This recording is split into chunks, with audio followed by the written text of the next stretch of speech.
ഒരിടവേളയ്ക്ക് ശേഷം മധ്യധരണാഴിയിലൂടെ കടന്നു പോകുന്ന കപ്പലുകൾക്ക് നേരെയും ചെങ്കടലിലൂടെ പോകുന്ന കപ്പലുകൾക്ക് നേരെയും ഹൂതികൾ കഴിഞ്ഞ 2 ആഴ്ചയായി ആക്രമണം പുനരാരംഭിച്ചിട്ടുണ്ടായിരുന്നു.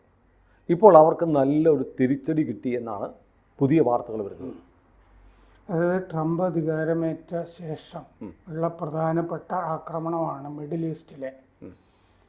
ഇത് ആഴ്ചകൾ മാത്രമല്ല, ചിലപ്പോൾ ഒരു വർഷം വരെയും ഒക്കെ നീണ്ടു നിൽക്കാം ഈ ആക്രമണം. കാരണം ഹൂത്തികളെ ഉന്മൂലനം ചെയ്ത ശേഷമേ അവസാനിപ്പിക്കുള്ളൂ എന്ന് ഇപ്പോൾ പ്രതിരോധ വക്താക്കളൊക്കെ പറഞ്ഞിട്ടുണ്ട്. ഈ ചെങ്കടലിൽ ഹാരിയസ് ട്രൂമാൻ, പഴയ പ്രസിഡന്റിന്റെ പേരിലുള്ള വിമാനവാഹിനി നങ്കൂരമിട്ട് കിടപ്പുണ്ട്. കുറച്ച് കാലമായിട്ടുണ്ട് അവിടെ. അതെ, ആ വിമാനവാഹിനിയിൽ നിന്നുള്ള യുദ്ധവിമാനങ്ങളാണ് രണ്ടിടത്ത് ആക്രമണം നടത്തിയിരിക്കുന്നത്. ട്രൂമാന് നേരെ ഒരു 2-3 മാസം മുമ്പ് ഇവരൊരു ഡ്രോൺ ആക്രമണം നടത്തിയിരുന്നു. ഒരു ചെറുകിട ഡ്രോൺ ആക്രമണം.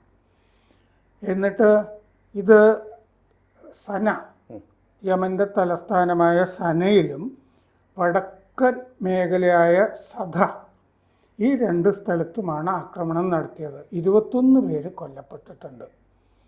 അപ്പോൾ ട്രംപ് പറഞ്ഞിട്ടുണ്ട്, മര്യാദയ്ക്ക് നിന്നില്ലെങ്കിൽ ഇറാനും കൂടി മുന്നറിയിപ്പുണ്ട്, ഇവരെ പിന്തുണച്ച് നിങ്ങൾ നടക്കരുത്, അങ്ങനെ നടന്നാൽ ഹെൽ വിൽ റെയിൻ ഡൗൺ എന്ന് പറഞ്ഞാൽ നരകം പെയ്യും നിന്റെ. സ്ഥിരമായിട്ട് ട്രംപ് പറയുന്നതാണ്, എല്ലായിടത്തും പുള്ളി ഹെല്ലാണ്, ഹെൽ ഹെൽ എന്ന് പറയും എല്ലായിടത്തും. ഗാസയിൽ ഹെല്ലായിരിക്കും, ഹമാസ് ഹെൽ എന്ന് എന്ത് സംസാരിക്കുമ്പോഴും ചോദിക്കും. പിന്നെ പുള്ളിക്ക് പ്രിയപ്പെട്ട വേറൊരു വാക്കുണ്ട്, എഫ് തുടങ്ങുന്ന ഒരു 4 അക്ഷരമുള്ള വാക്ക്.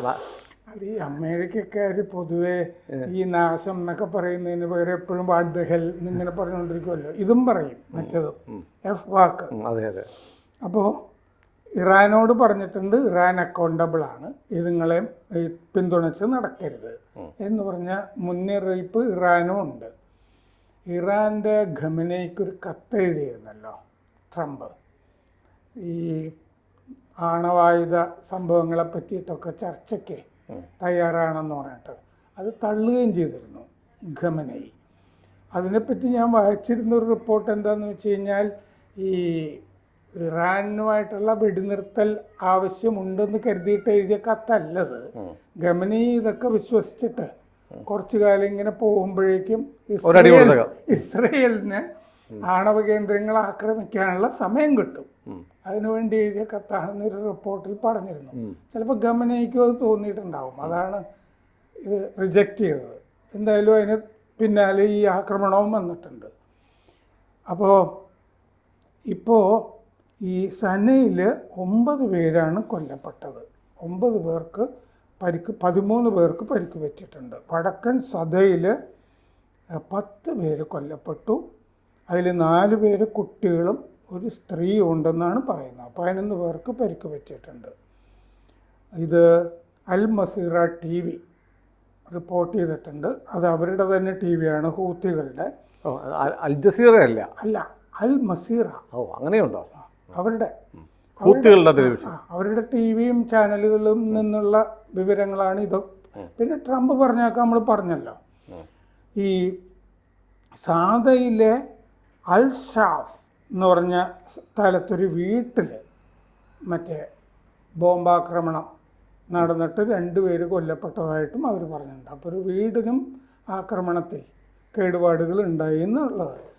മറ്റേ ഹൂത്തികളുടെ PB, മറ്റേ കമ്മ്യൂണിസ്റ്റുകൾക്ക് മാത്രമല്ല അവർക്കും ഉണ്ട് പൊളിറ്റ് ബ്യൂറോ, രണ്ടും ഒന്ന് തന്നെയാണല്ലോ. അപ്പോൾ അതിങ്ങനെ മാതൃകയായിട്ട് എടുത്തിരിക്കുകയാണല്ലോ. പൊളിറ്റ് ബ്യൂറോ കൂടി ഇത് യുദ്ധക്കുറ്റമാണ് എന്ന് പ്രഖ്യാപിച്ചിട്ടുണ്ട്.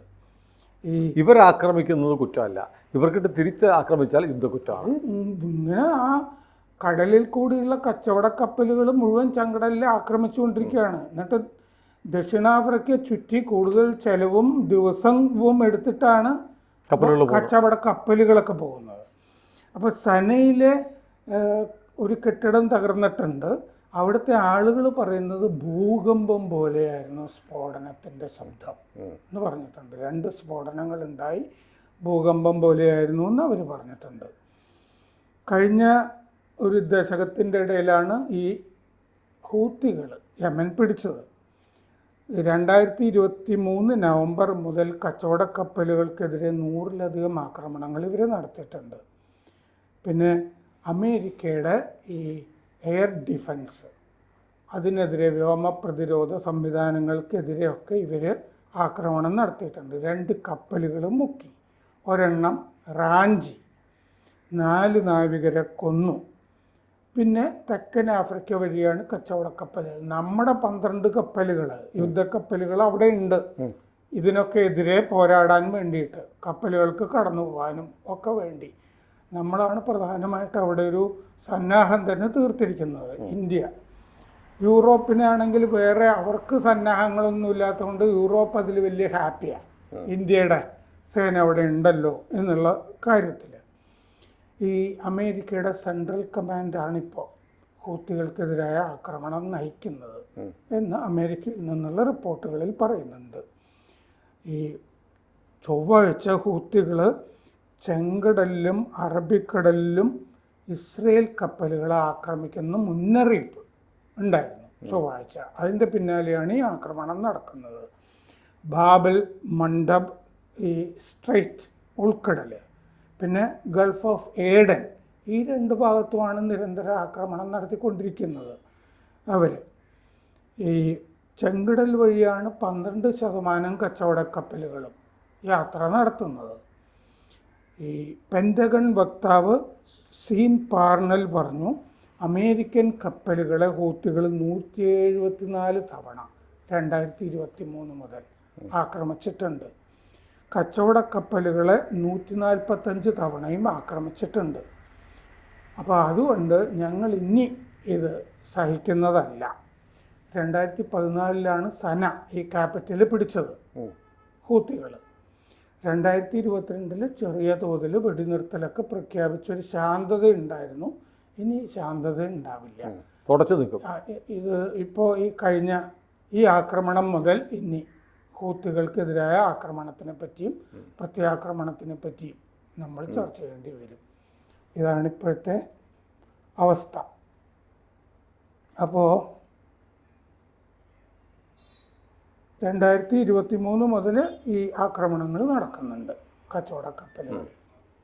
ഈ അമേരിക്കയുടെ ആക്രമണം എന്ന് പറയുമ്പോൾ ഈ പറഞ്ഞ പോലെ വ്യോമാക്രമണം മാത്രമല്ലേ ഉള്ളൂ ഇപ്പോൾ? വ്യോമാക്രമണം അല്ലാതെ എന്ത് ചെയ്യാൻ പറ്റും? വ്യോമാക്രമണത്തിൽ ഈ പറഞ്ഞ പോലെ ഹൂത്തികളെ ടാർഗറ്റ് ചെയ്താൽ അവർ സുരക്ഷിത താവളത്തിലേക്ക് പോവുകയും അവിടുത്തെ സാധാരണ ജനങ്ങൾ കൊല്ലപ്പെടുകയും ചെയ്യുന്നൊരവസ്ഥ ഉണ്ടാകാനുള്ള സാധ്യത വളരെ കൂടുതലല്ലേ? ഇപ്പോൾ സംഭവിച്ചിട്ടുണ്ട്. കുട്ടികളും ഒരു സ്ത്രീയും കുട്ടികളും മരിച്ചതായിട്ട് അവരുടെ റിപ്പോർട്ടിലാണുള്ളത്. അത് സംഭവിച്ചുകൂടായികയില്ല. എയർ അറ്റാക്ക് വരുമ്പോൾ അതിനകത്ത് ഭീകരർ മാത്രമല്ലല്ലോ കൊല്ലപ്പെടുന്നത്. അപ്പോൾ ഇതൊരു ശാശ്വത പരിഹാരമാണോ ഇങ്ങനെ വ്യോമാക്രമണം നടത്തിയിട്ട്? അല്ലെങ്കിൽ ഇസ്രായേലൊക്കെ ഗസയിലൊക്കെ ചെയ്തുകൊണ്ടിരുന്ന നേരത്തെ ലഘുലേഖകൾ വിതരണം ചെയ്യും, ഞങ്ങൾ ആക്രമിക്കാൻ പോവാണ്, എല്ലാവരും മാറിക്കോണം എന്ന് പറയും, എന്നിട്ട് ആക്രമിക്കും. അപ്പോൾ വേറെ കുഴപ്പമുണ്ട് അതിനകത്ത്, ഹമാസുകാരും മാറും, അങ്ങനെ മാറും. അപ്പോൾ ഇത് ഈ ശാശ്വത പരിഹാരം എന്ന് പറഞ്ഞാൽ ഒരു കരയുദ്ധത്തിലൂടെ ഇവരെ ഈ ആഴ്ചകൾ നീണ്ടു നിന്നേക്കാം, വർഷം നീണ്ടു നിന്നേക്കാം എന്ന് പറയുമ്പോൾ തന്നെ ഇത് ഇടയ്ക്കിടയ്ക്ക് ഓരോ ഡോസ് കൊടുക്കുന്നുള്ളതാണ്. പക്ഷെ എനിക്ക് തോന്നിയൊരു കാര്യം, ഈ ആക്രമണമൊക്കെ കണ്ടു കഴിഞ്ഞപ്പോൾ തോന്നിയത്, ഇപ്പോൾ 1 ട്രില്യൺ മറ്റേ കച്ചവട കരാർ ഒപ്പിടാനായിട്ട് ട്രംപ് സൗദിയിലേക്ക് പോകുന്നുണ്ട്. ട്രംപാണല്ലോ. മറ്റ് അമേരിക്കൻ പ്രസിഡന്റുമാരൊക്കെ ആദ്യം ബ്രിട്ടനിലേക്കാണ് പോയിക്കൊണ്ടിരുന്നത്. ട്രംപാണ് മുമ്പ് ആദ്യം പുറത്തേക്ക് പോകുന്നത് സൗദിയിലേക്ക് എന്നാക്കിയത്. അപ്പോൾ 1 ട്രില്യൺ കരാർ സൗദിയിലേക്ക് ഒപ്പിടാൻ പോകുമ്പോൾ ഒരു ഡോസ് ഊതികൾക്ക് കൊടുത്തിട്ട് പോയേക്കാം. MBS ഇഷ്ടമാവും. MBS കയറി അടിച്ച് റെഡിയാക്കി വെച്ചിരിക്കുന്ന സ്ഥലമാണല്ലോ. വരുന്നതിന് മുമ്പ് ഒരു വെടിക്കെട്ട് അവിടെ നടത്തി MBS നിങ്ങളുടെ ശത്രുവിനുണ്ട് ഞാനും കൊടുത്തിട്ടുണ്ട് എന്ന് പറഞ്ഞിട്ട് ട്രംപ് ഇല്ല. അപ്പോൾ ഒരു സന്തോഷിപ്പിക്കുക എന്നുള്ള പരിപാടിയായിട്ടാണ് എനിക്ക് തോന്നിയത്. കാരണം സൗദിയാണ് ഹൂത്തികളെ എപ്പോഴും ടാർഗറ്റ് ചെയ്യുന്നത്. അതെ അതെ. ആരാംകോയുടെ പൈപ്പ് ലൈനിന് നേരെയൊക്കെ ഇവർ നേരത്തെ തന്നെ ആക്രമണം നടത്താറുണ്ട്. ഈ ഗാസ ആക്രമണം ഒക്ടോബർ 7 കഴിഞ്ഞ കൊല്ലം. അതിനു മുമ്പും ഹൂത്തികൾ സൗദിയെ ടാർഗറ്റ് ചെയ്യുന്നുണ്ട്. സൗദിയിലൊക്കെ എത്രയോ മിസൈലുകളും ഒക്കെ വന്നു വീണിട്ടുണ്ട്. ആരാംകോ പൈപ്പ് ലൈനുകൾ, സൗദിയുടെ റിഗുകൾ, ഈ എണ്ണ കേന്ദ്രങ്ങൾ, പര്യവേഷണ കേന്ദ്രങ്ങൾ, റിഗുകൾ, ഇതൊക്കെ ആക്രമിക്കുന്നുണ്ട് ഹൂത്തികൾ. അപ്പോൾ പ്രധാനപ്പെട്ട അവരുടെ ടാർഗറ്റ് സൗദിയാണ് ഹൂത്തികളെ കൈകാര്യം ചെയ്തുകൊണ്ടിരുന്നത്. അപ്പോൾ സൗദിയെ തൃപ്തിപ്പെടുത്തുക, കാരണം 500 ബില്യൺ നിക്ഷേപിക്കാം. പിന്നെ ഫോൺ സംഭാഷണത്തിൽ അങ്ങനെയാണ് MBS പറഞ്ഞിരുന്നത്. എന്നാ പിന്നെ 600 ആയിക്കോട്ടെ എന്ന് പറഞ്ഞു. ഈ വെടിക്കെട്ടിന്റെ കാശും കൂടെ പോരട്ടെ. അതെ, ഇപ്പോഴാണ് 1 ട്രില്യൺ എന്ന് പറഞ്ഞു വന്നിരിക്കുന്നത്. അപ്പോൾ ആ ലക്ഷ്യം കൂടി ഇതിൻ്റെ അകത്ത് കാണും. അല്ല, സൗദിയുടെ പ്രഖ്യാപിത ശത്രുക്കളാണല്ലോ ഹൂതികൾ. അവർ മക്കയ്ക്കും ഒക്കെ എതിരെ ആക്രമണം നടന്നിട്ടുണ്ട്. മദീനയ്ക്കും എതിരെയൊക്കെ, കാബയ്ക്കും ഒക്കെ എതിരെ റോക്കറ്റ് ആക്രമണമൊക്കെ മുമ്പ് നടത്തിയിട്ടുണ്ട്. യമനിലാണെങ്കിൽ സൗദി അറേബ്യ അതിഭീകരമായ ആക്രമണം നടത്തി 1 ലക്ഷത്തോളം ആളുകൾ, ഇപ്പോൾ ഗാസയിൽ 50,000 കഷ്ടിച്ചേ കൊല്ലപ്പെട്ടിട്ടുള്ളൂ. എന്നാൽ സൗദിയുടെ ആക്രമണത്തിൽ യമനിൽ 1 ലക്ഷത്തോളം ആളുകളാണ് കൊല്ലപ്പെട്ടതെന്നാണ് അന്താരാഷ്ട്ര മാധ്യമങ്ങൾ പറയുന്നത്. നമ്മുടെ കേരളത്തിലൊന്നും ആരും അറിഞ്ഞിട്ട് പോലുമില്ല. അത് സ്വാഭാവികമായും സൗദി അറേബ്യയ്ക്ക് നിവൃത്തികേട് കൊണ്ട് ചെയ്യുന്നതാണ്. പക്ഷേ അതിൽ ഈ പറഞ്ഞതുപോലെ ഭീകരർ മാത്രമല്ല, സാധാരണ ജനങ്ങളും ഒരുപാട് കൊല്ലപ്പെട്ടിട്ടുണ്ട്. സിവിലിയൻസ് ഒരുപാട് മരിച്ചു. അതും അങ്ങനെ നടന്നിട്ടുണ്ട്. അപ്പം സൗദിയുടെ പ്രഖ്യാപിത ശത്രുക്കളെ അമേരിക്ക നേരിട്ട് കൈകാര്യം ചെയ്യുമെങ്കിൽ സൗദിക്ക് വലിയ സന്തോഷമാവും. അതെ, വലിയ സന്തോഷമായിരിക്കും. എന്തായാലും അത് കൈകാര്യം ചെയ്ത് തുടങ്ങി എന്നാണ് റിപ്പോർട്ടുകളിൽ വരുന്നത്. കൂടുതൽ ഇതിൻ്റെ വിവരങ്ങൾ വരാനിരിക്കുന്നേ ഉള്ളൂ, എങ്ങനെയാണ് എവിടെയാണെന്നൊക്കെ ഉള്ളത്. പിന്നെ യമനുമായിട്ട് നമ്മൾ ഇറാനെ ഒരു കാര്യം സംസാരിക്കാൻ ഏൽപ്പിച്ചിട്ടുണ്ട്, ഇന്ത്യ, നിമിഷപ്രിയയുടെ കാര്യം. അതും കൂടി ഇതിൻ്റെ ഇടയ്ക്ക് കിടപ്പുണ്ട്. അതെ അതെ.